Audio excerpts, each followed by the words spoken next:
Hello बच्चों, कैसे हैं आप लोग। स्वागत है आपका तसला बिहार बोर्ड। जैसा कि आपको मालूम है, मैं आपके 40 साल पढ़ाते बिहार बोर्ड के बच्चों के लिए मैथ्स।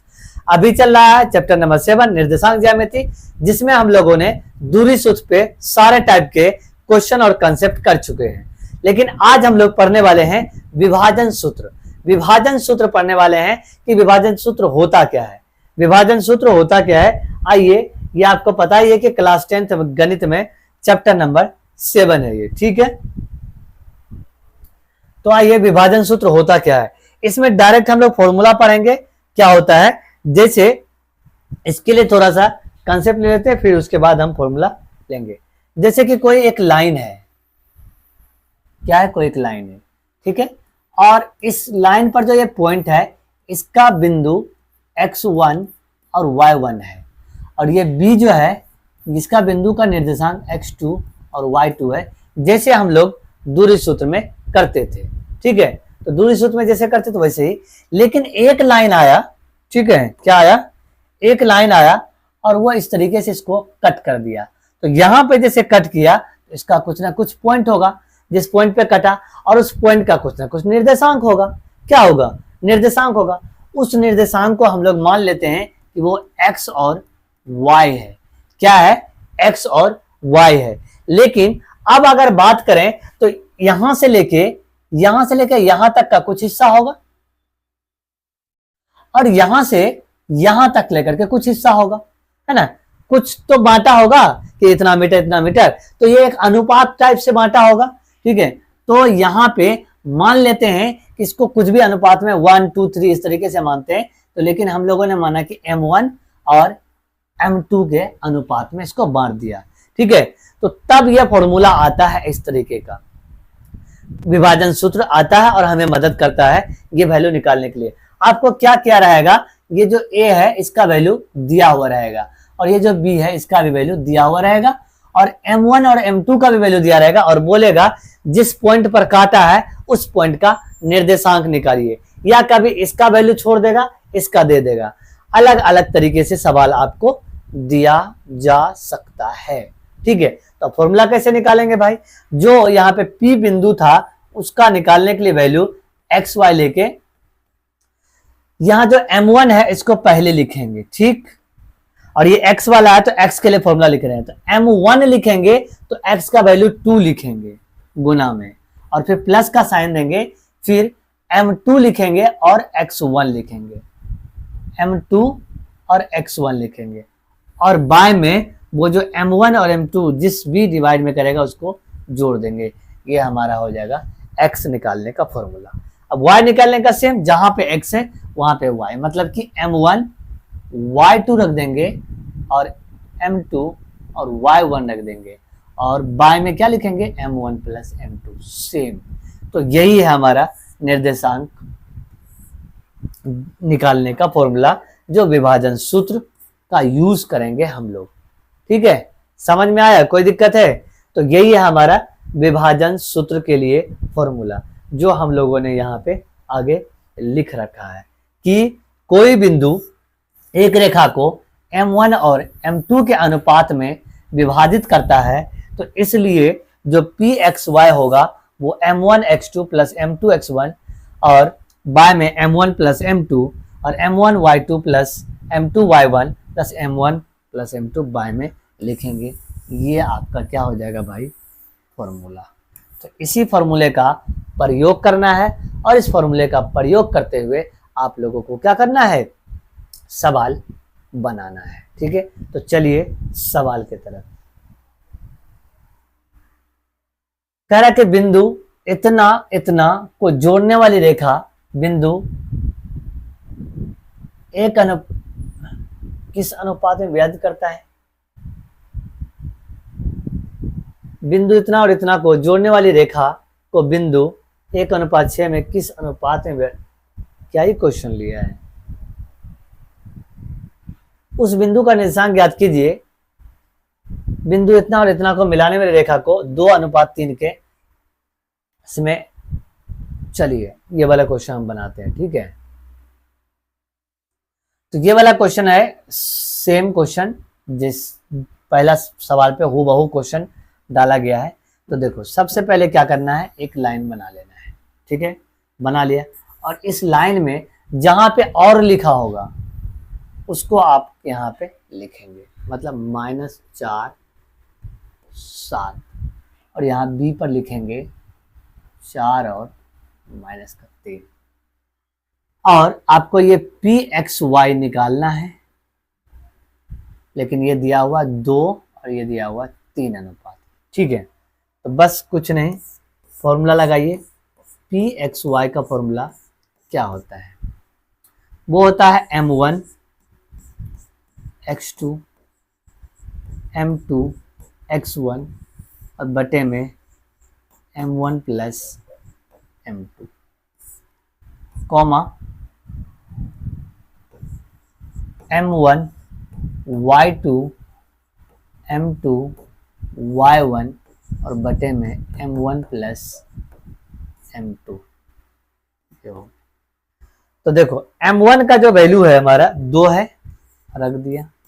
x2 यहाँ पर है मौजूद, ठीक है, तो 4 बताए थे ना, ये वाला x2 है और y2, और ये वाला हमारा x1 और y1, ठीक है, 4। और इसके बाद प्लस में 3 गुना, और y1 x1 कितना है -4 और बटे में 2 + 3। अब y के लिए भी कर लेते हैं, है ना, तो 2 गुना y2 का वैल्यू -3 है और 3 गुना y1 का वैल्यू कितना है 7 है और बटे में 2 + 3 हो गया। बस ये वैल्यू रखो, जो भी आ रहा है वैल्यू उसको लिखो भाई। 4 दूना 8 प्लस और माइनस माइनस 12 बटे में 5, और यहाँ पे 3 दूना 6 प्लस माइनस माइनस और 7 या 21 बटे में 5। जो भी आ रहा है वो आंसर हो जाएगा, ठीक है। 8 4 12, तो माइनस का 4 बटे 5 और -6 15, ठीक है। तो -4 बटे 5 और ये माइनस का 3 हो जाएगा। तो यही हमारा निर्देशांक लेकर निकल गया। हो सकता है कहीं पे कुछ वैल्यू टाइपिस्ट लोगों ने गलत किया होगा जिस वजह से, नहीं तो ये 4 बटे 5 में कुछ एक पूर्णांक वैल्यू आता, नहीं भी आए तो कोई दिक्कत नहीं, अगर वैसा वैल्यू लेंगे तो पूर्णांक भी आएगा, इससे क्या दिक्कत। जैसे ये 5 या 15 कट गया ना, तो वैसे ही कट जाएगा। पिछला वाला सवाल देख लेते हैं, किस अनुपात में विभाजित करता है ना। बिंदु है ये, ठीक है, और यहाँ पे कॉमा है, ठीक। 1 नंबर का सवाल पहले ही ले लिया है। उस बिंदु ज्ञात कीजिए जो इतना और इतना को मिलाने वाली रेखा। चलो पहले 3 नंबर बना लेते हैं, क्योंकि सेम सवाल है, वो आपका रिदम बना हुआ रहेगा, उसके बाद फिर 1 नंबर जाएंगे, क्योंकि उसका उल्टा सवाल है, अनुपात ही पूछ लिया है। तो चलिए, तो सेम सवाल, लाइन लिया और ए वैल्यू 3 और 4 और बी का वैल्यू हमारा 9 और 7। यहाँ पे पी का वैल्यू XY निकालना है हमको, और अनुपात दिया हुआ 1 और 2। मतलब है कि M1 का वैल्यू हमारा कितना है 1 है, M2 का वैल्यू हमारा 2 है, ऐसे लिखेंगे। X1 का वैल्यू हमारा 3 है और Y1 का वैल्यू हमारा 4 है, X2 का वैल्यू 9 और Y2 का वैल्यू 7। तो ये इस तरीके से लिख देंगे और तब लिखेंगे जाके फॉर्मूला pxy क्या होता है, m1 x2 plus m2 x1 bye में m1 plus m2, comma m1 y2 m2 y1 bye में m1 प्लस m2, ये फॉर्मूला है। ठीक है, तो रखिए वैल्यू फॉर्मूला पे। तो m1 का वैल्यू 1 है और x2 का वैल्यू हमारा 9 है, प्लस m2 का वैल्यू 2 है और x1 का वैल्यू 3 है, बट्टे में 1 प्लस 3, कॉमा m1 का वैल्यू 1 है और y2 का वैल्यू हमारा 7 है और इसका वैल्यू m2 का वैल्यू 2 है और y1 का वैल्यू 4 है, m1 का 1 और m2 का 2 रख दिया। सॉल्व करो भाई, 9 गुना 1 9 और 3 गुना 2 6 और बटे में 3 हो गया, 7 गुना 1 7 और 4 गुना 2 8 बटे में 3। अभी बताया था कि पूर्णांक वैल्यू 9 6 15 बटे में 3 और 8 7 15 बटे में 3, तो 3 से डिवाइड करेंगे तो 5 आएगा और कॉमा 5 आएगा, तो हो गया। यही निर्देशांक आपको पूछा जा रहा था, जो हमारा वैल्यू आ गया। ठीक है, अगला सवाल देख लेते हैं, है कैसा सवाल।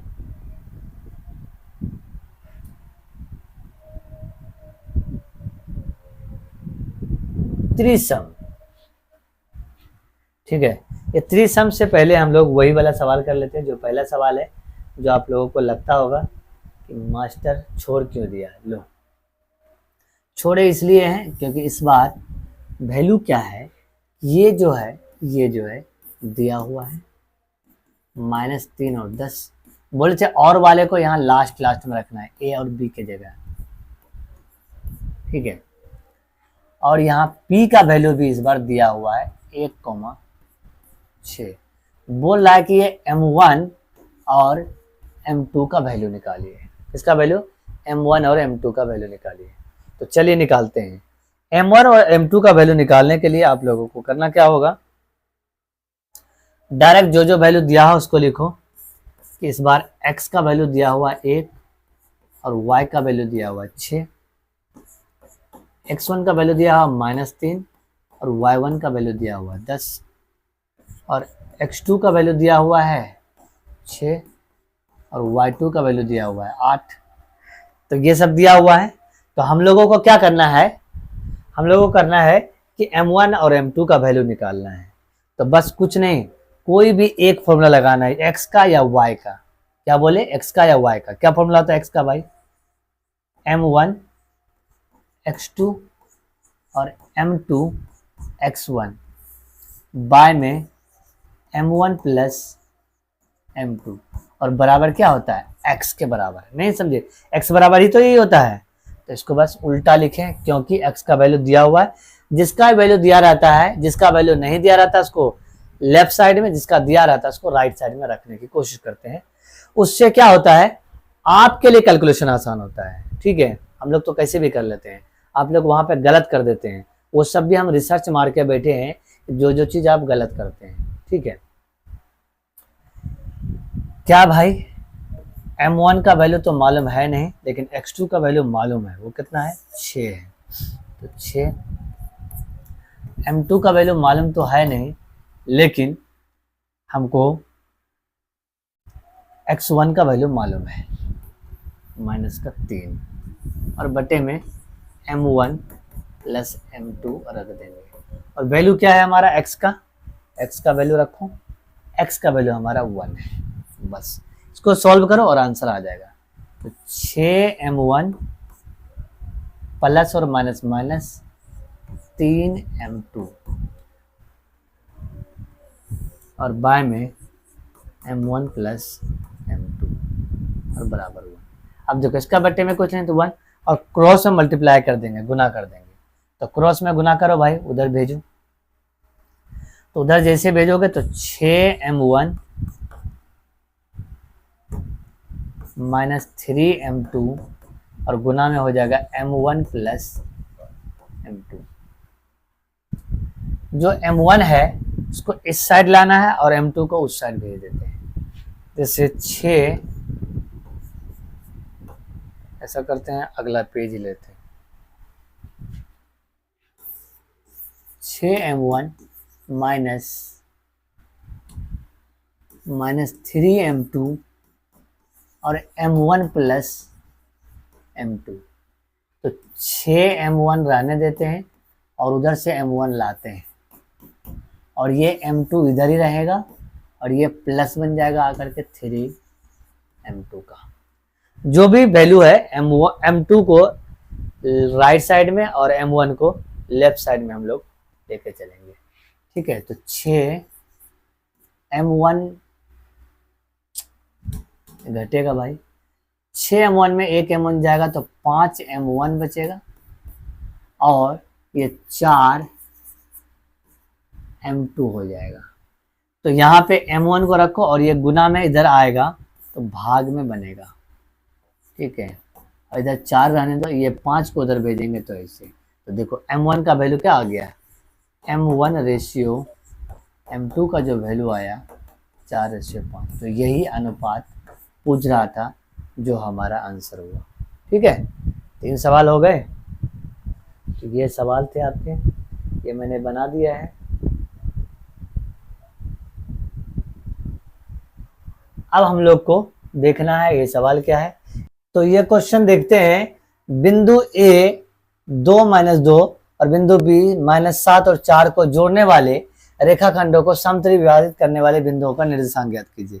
मतलब ये है कि अगर एक लाइन है और उसको 3 भागों में बांटा गया है, वो भी बराबर भागों में, 2 - 2, और बी का जो वैल्यू है वो हमारा -7 और 4 है। ठीक है, तो इसको 3 बराबर भाग में बांट दिया। तो यहाँ पे ले लेते हैं P और यहाँ पे लेते हैं Q। तो P के लिए हम लोग का P के लिए तो जो M1 और M2 होगा वो बदलेगा। M1 और M2 जो होगा वो होगा हमारा कितना, ये 1 है, 1 है और 1 है। तो P से पहले 1 और P के बाद 1 और 1 2, तो इसीलिए रेशियो 2। ये हम समझा चुके हैं आपको। ठीक है, तो P XY बराबर हो जाएगा हमारा वही M1 X2 plus M2 X1 bye में M1 प्लस M2, और M1 Y2 और M2 Y1 बाय में M1 प्लस M2। ये हो गया, वैल्यू रखो यहाँ से। ये हमारा X2 और Y2 है, और ये हमारा X1 और Y1 है। तो M1 का वैल्यू 1 है और X2 का वैल्यू -1, इसका वैल्यू 2 है और यहाँ पे वैल्यू भी 2 ही है। ठीक है, तो 1 + 2 और फिर 1, Y2 का वैल्यू 4 है और प्लस में 2, Y2 का वैल्यू -2 है, तो 1 + 2। ये हुआ, जो भी आएगा वो हमारा P के लिए आंसर हो जाएगा, Q के लिए उसके बाद निकाल लेंगे। ठीक है, हो गया। तो -7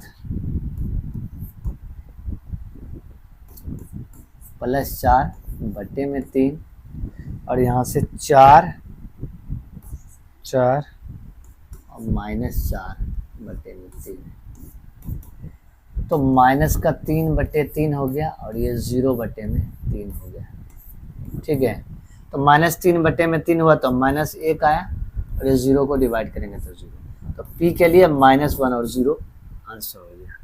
समझ में आया? ठीक है, क्लियर? ये आप लोग ध्यान दें, और उतारना है तो उतार लीजिए भाई, हम तो साइड हट जाते हैं। स्क्रीनशॉट ले लो, क्योंकि मैं इसे मिटाने जाऊंगा, क्योंकि अगले पेज में लिखने में याद करना पड़ता है दोबारा।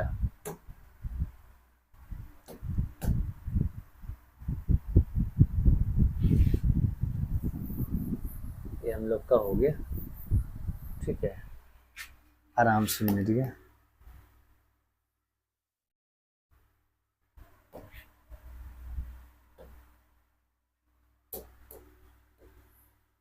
ये मिटा दिया। अब किसके लिए, Q के लिए, Q के लिए M1 और M2 जो होगा वो हमारा क्या हो जाएगा, 2 गो इधर हो जाएगा और 1 गो उधर हो जाएगा। तो यहाँ पे भी क्या लिखना पड़ेगा हमको, P की जगह Q, आसानी भी हुआ हमको मिटाने में। ये हो गया, ये देखो M1 का वैल्यू तो 1 है, लेकिन ये फॉर्मूला मिटाना पड़ेगा भाई, क्योंकि y का वैल्यू है ना, तो y लेना पड़ेगा।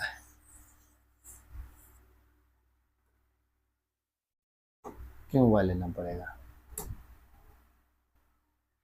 ये x2 क्या हो जाएगा इसके लिए, वही सेम बात, क्योंकि इसके लिए जब निकालेंगे तो बस वैल्यू बदलेगा, यहाँ ये 2 हो जाएगा, क्या हो जाएगा हमारा 2 हो जाएगा, क्या हो जाएगा 2 हो जाएगा। तो फिर x2 हमारा माइनस का 7 और ये 1 हो गया, उलट गया ना इस बार, इसीलिए x2 2 हो गया और ये 2 + 1 हो जाएगा इस बार। और यहाँ पे 2 गुना ये 4 और 1 गुना में माइनस का 2, सॉल्व करो 2 + 1 हो जाएगा इस बार, हो गया 7 दूना 14 -14 और प्लस का 2 बटे में 3, ठीक है। और इसके बाद 4 दूना 8 माइनस का 2 बटे में 3, तो ये हो गया हमारा 14 में से 2 गया तो 12 बचा, और वो भी माइनस का, क्योंकि माइनस वाला बड़ा नंबर है, और ये 6/3, ठीक है। 3 से कटाएंगे 12 से तो -4 हो जाएगा और ये 2 हो गया, तो ये हमारा क्या है, हो गया। तो ये था आज का लेक्चर जो हम लोगों ने करा, ठीक है हम लोगों ने। तो उम्मीद करते हैं कि आप लोग हमारे चैनल पे बने हैं और इसी तरीके से प्यार बनाए रखें, और मैं आप लोगों के लिए मेहनत करता रहूँगा। Thank you very much.